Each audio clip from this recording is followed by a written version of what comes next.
Сәлем достар, сіздерден физика пәнінен ұлттық бірыңғай тестке дайындығымызды ары қарай жалғастырамыз. Бүгін біз 5-ші нұсқаның 12-ші тапсырмасынан бастап талдаймыз.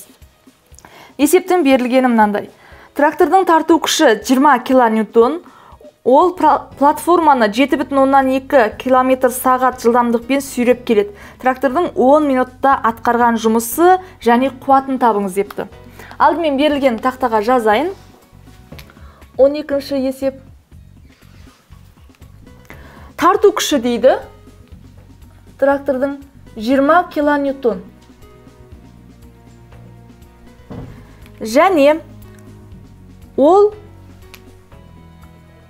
7,2 км сағат жылдамдықпен сүйреп келеді дейді.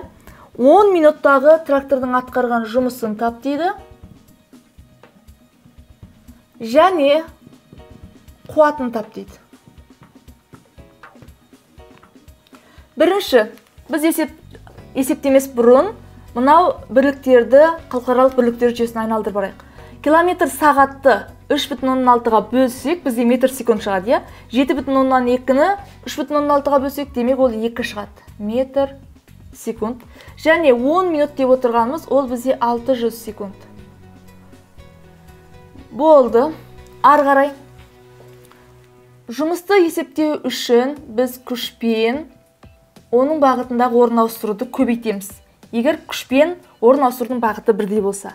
Енді бұл жерде бізде орын ауыстыру жоқ, бірақ жылдамдықпен уақыт бар. Демек, орын ауыстыруды қалай есептейміз? Жылдамдықпен уақытты көбейтеміз. Енді қуатты қалай есептейміз? Қуатты есептеген кезінде жұмысты біз уақытқа бөлеміз. Яғни бірлік уақыт ішіндегі дененің атқарған жұмысын біз қуат деп атаймыз ғой. Демек, F көбейтілген V көбейтілген T бөлу T болса, T мен T қысқарып, қуатты табу үшін тек күш пен жылдамдықты көбейтсек жеткілікті. Енді мәндерін орнына қойып есептейік. Бірінші жұмысын табайық. Күшіміз 20 килоньютон, 20 кило дегеніміз оның 3 дәрежесі ньютон. Көбейтеміз, жылдамдығымыз 2 метр секунд. Және оған кеткен уақыт 600 секунд. Тең болады.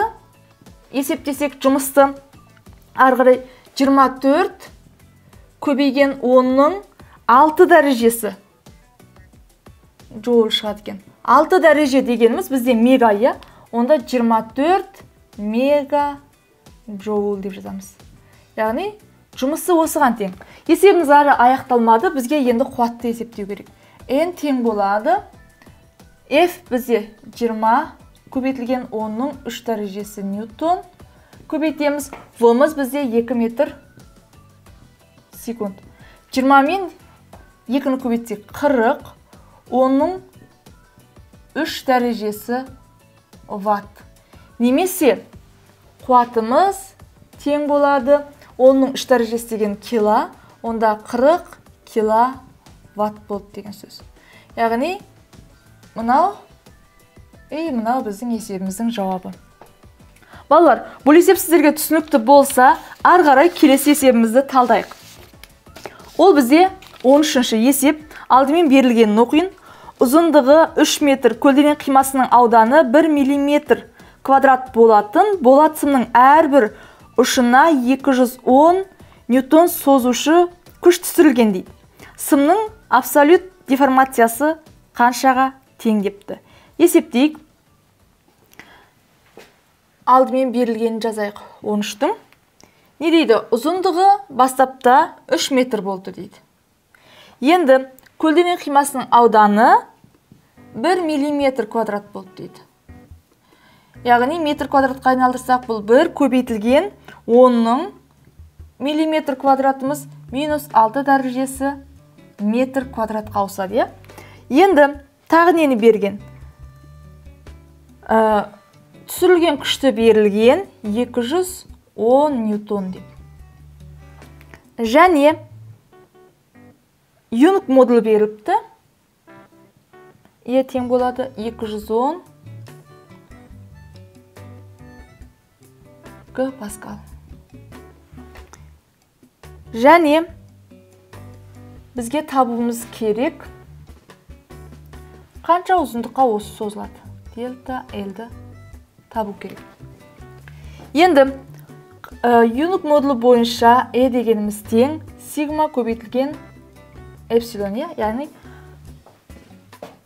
эпсилонды ашып жазсақ, бұл сигма көбейтілген не болады? Дельта L-дің L-ға қатынасы болады. Ал бізде сигма жоқ. Сигманы қалай табамыз? Оны F бөлінген S бойынша табамыз. Сонымен еміз неге өзгерді? Тең болады. Сигманың орнына қойсақ, F бөлінген S көбейтілген дельта L бөлінген L болды. Ал бізде барлық шама бар, бар, F бар, S бар, L бар. Мынаны табу керек. Қалай өрнектеп аламыз? Дельта L-іміз демек тең болады.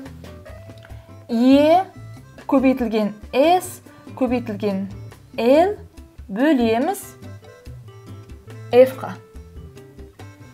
Енді орнына қойып есептейік дельта L-ді. Дельта L тең болады. Гекта деген 10-ның 2 дәрежесі, демек 210 көбейтеміз 10-ның 2 дәрежесі паскал болады. Көбейтеміз S метр квадратқа айналдырып қойдық. 1 көбейген 10-ның минус 6 дәрежесі метр квадрат болады. Бұны ары қарай көбейтеміз. L-іміз бізде 3 метр. Енді бөлеміз. F қанша бізде? 210 ньютон. Енді қарап отырсаңыздар, 210 мен 210 қысқарады. 10-ның 2 дәрежесі, мұнда 10-ның минус 6 дәрежесі, демек тең болады. 3 көбейген 10-ның минус 4 дәрежесі метр. Болмаса 0,3 миллиметр. Яғни болат сымның ұзындығы 0,3 миллиметрге ұзарады деген сөз. Балалар, бұл екі есеп сіздерге түсінікті болса, біз ары қарай келесі сабақта 14-ші тапсырмадан бастап талдаймыз. Сау болыңыздар.